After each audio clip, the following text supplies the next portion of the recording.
Good day here, Cecilia. Going to into rebuttals with against Josh on health-related grounds for immigration. Now, why do we have laws for immigration to begin with on health-related grounds? Let's only say that. We have laws because they are needed to protect the country we live in, and so other countries have the same laws. Now, Josh stated that America set up a local medical screening in 1910 through about the 1940s to check on a clean bill of health of the population that was entering at the time while America was building itself. Now, the deportation was the issue if these immigrants did not meet all the requirements at that time. Thankfully, Ellis Island was a stopping point for immigrants, and they had some type of control, more so better than we do today, I must say, for the time being. I don't know. Well, this was adequate prevention because since colonization started to occur, they wiped out most of all the native inhabitants of different countries due to diseases. So colonization caused diseases in the past history. We have to go by history. So today Ellis Island wouldn't be appropriate because of what's happening. Yet Josh continues to state that there is a false perception of immigrants and disease.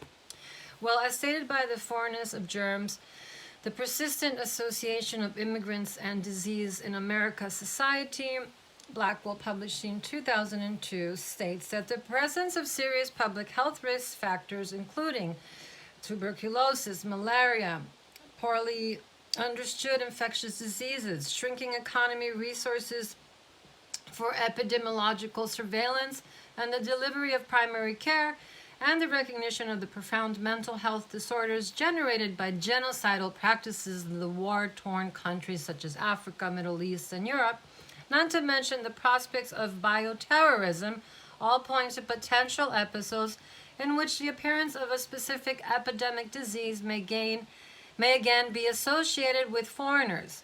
While we should never expect that our response to such potential crisis will be perfect, we can learn from the mistakes of the past in order to better balance between combating and containing specific diseases and scapegoating a particular group. This is exactly why we need to prevent illegal immigration so that only healthy people enter our borders. Now, why would you enter a country without permission anyway? It's the same as breaking out of jail. It's illegal. And do we want people that do illegal things coming into our country? Do we want people that break the law coming into our country? I mean, what other things are they going to break while they're here?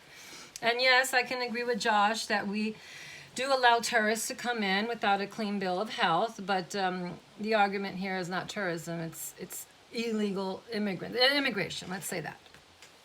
And the illegal immigrants are scared to get deported. That's why they don't go and seek health care.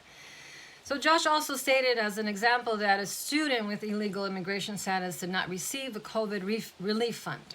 Well, she was in the university. She could have educated herself properly to COVID CDC laws, which they state that in addition, if an alien subject to the public charge ground of inadmissibility lives and works in a jurisdiction where disease prevention methods such as social distancing or quarantine are in place, or where the alien's employer, school, or university voluntarily shuts down operations to prevent the spread of COVID, the alien may apply for a status, for an adjustment of status. For example, if the alien is prevented from working or attending school and must rely on public benefits during the duration of COVID, the alien can provide an explanation and a relevant supporting documentation. She may have been able to receive funds. I don't know. Bottom line here is that Medicaid is picking up the bill. That's the bottom line for the poor immigrants. There is twice the amount of non-citizens that use the service, and most of them are uneducated and poor. One of the main reasons we have transmission of diseases is because people are uneducated on how diseases are transmitted. Medicaid has a big problem in their hands. The U.S. Government Accountability Office states so. The Medicaid program, oversees by the Centers for Medicare and Medicaid Services, spends more on medical health-related services than any other federal program. They are designating about $75 million of the year 2000, an estimated cost of $629 billion to $400 billion money that was paid by the federal government for health care for people that have no money, and 40% are immigrants. In fact, Medicaid spending is expected to reach over $1 trillion by the year 2026. Since we still haven't found a better way to stop illegal immigrants, we need to come up with a better way to address health-related issues that are challenging for America and not rely on incrementing taxes for that. America needs to address the healthcare issue, and it needs to start with legal citizens first.